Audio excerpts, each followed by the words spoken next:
to describe some of the craziness. At Park Station, I remember standing outside and a couple drove up in a huge school bus. At that time, the city was loaded with Volkswagen vans and school buses, and they lived in a school bus, and they carried this bundled package into Park Police Station. I was in front. I walked in with them into the station. They opened up the bundled package, and it was a dead baby. The man speaking was a San Francisco cop and a Vietnam vet. I'm David Hoffman, filmmaker. The time is 1989, and I'm interviewing 180 people for my television series on the 1960s. And I wanted to choose ordinary people, unknown folks that I've chosen because of their passion for telling their stories. And I find that these stories are hard to tell, that people cry on my first question. So, what was it like back when you were a teenager? They start to cry. Part of that is my setup, my way of interviewing, which is you're talking to the future. You're talking to future generations. You're trying to help people understand your time. So you're about to hear a Vietnam vet who had a pretty tough time in Vietnam, was injured, and about his time as a San Francisco cop and the similarities between Vietnam and being a cop in San Francisco during that nutsy time. I told him that I'd like him to talk to his grandchildren, to talk to the future. And here we are in the future, more than 30 years later. I'm watching TV, I'm thinking of politics, I'm thinking of the racial divide, of the frustrations, and of the memories of the Vietnam War and the protests of the 1960s. I hope you find this meaningful.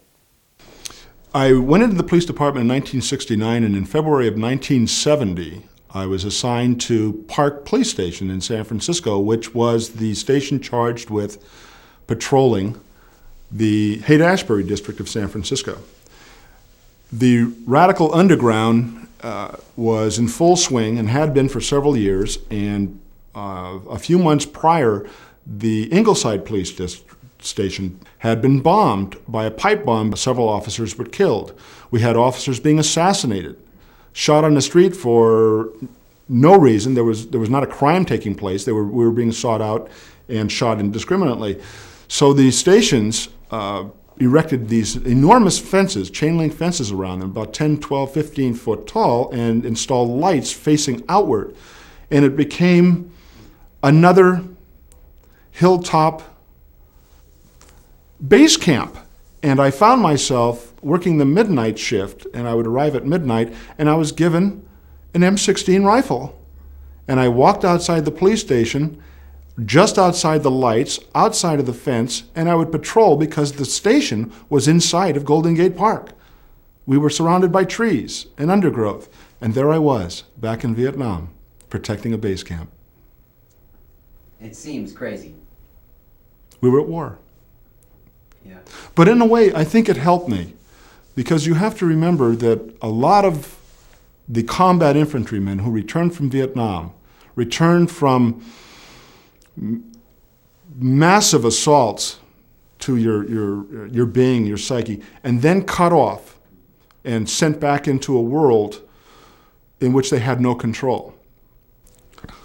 Imagine living around 100 people continuously in a high-stress situation where you are surrounded by fear, unknown, darkness, and there are people out there who desperately want to kill you.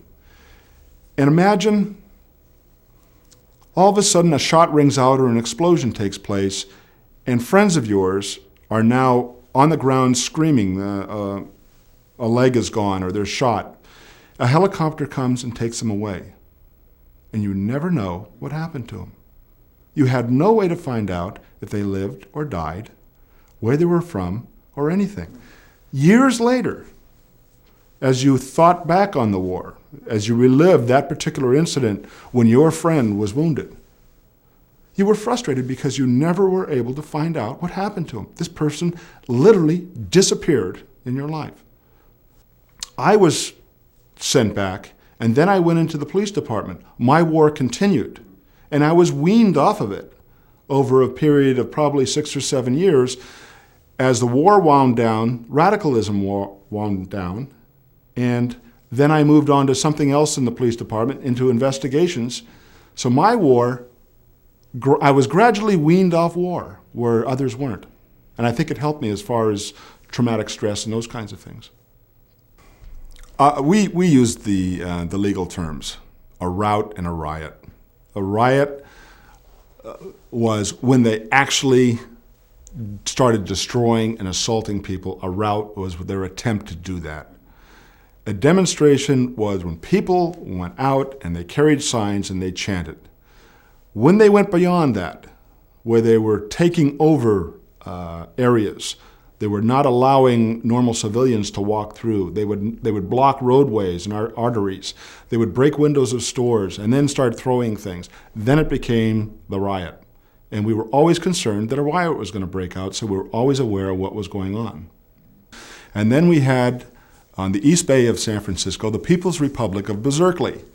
And we, the San Francisco Tactical Squad officers, would have to get onto San Francisco municipal railway buses and be bussed over to People's Republic to help the Berkeley Police Department because their department was so small.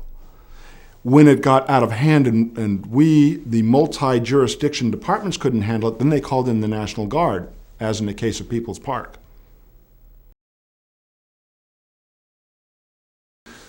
You have to remember that the people who were in that counterculture, particularly the people who were really politically involved, in the Haight-Ashbury, where I was working, had the term I used to use is they conformed in the nonconformity. They didn't wash. They didn't change their clothes. They smelled. They had dirt all over them. They'd walk the streets, and they were doing drugs, and they were very, very unkempt, sloppy, and they had a whole different world, and I wanted no part of that. It's not like you just had long hair and a granny-type dress on, and it was clean. It wasn't that way. Yeah. And they were, to describe some of the craziness, at Park Station I remember standing outside, and a couple drove up in a huge school bus. At that time, the city was loaded with Volkswagen vans and school buses, and they lived in a school bus, and they carried this bundled package into Park Police Station. I was in front. I walked in with them into the station. They opened up the bundled package, and it was a dead baby.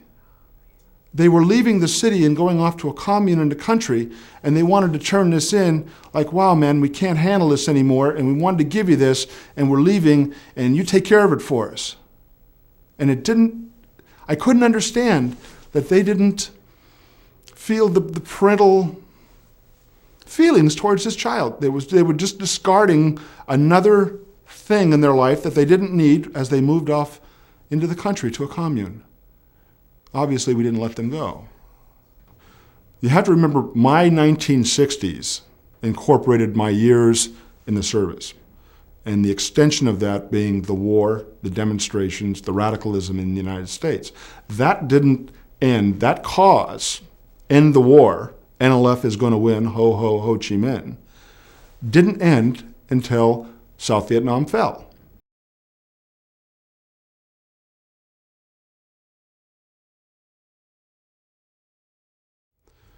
And when it fell and the war was over, at that point, the 1960s ended for me because the war finally ended as a war. And then it was put away for many, many years in a trunk, in an attic, and recently opened. You didn't talk about it for a long time. In the police department we did, because in the police department I was an instructor in officer survival and SWAT techniques for many, many years. And I used what I had learned and what knowledge I had gained, both in Vietnam and in this late 60s, early 70s, to help the officers now coming into the department. Do you feel on balance the 60s was a good time for you? Are you glad to have lived through it? Do you feel it was good, or do you feel on balance it was a lousy time and you're glad it's over? Oh, because of the difficulties in my family. It was a very difficult time for me. My mother remarried a man who he and I did not get along. That was a miserable time for me. And going from that into a suffering student in San Francisco, working full-time and supporting myself through college and trying to fend off the the draft board that was continually trying to grab me, and then going into the service and being thrust into the front line at the height of the war during the Tet Offensive, during the Quezon invasion, and then coming home and going to the police department, it was a very difficult time. It was a crazy time.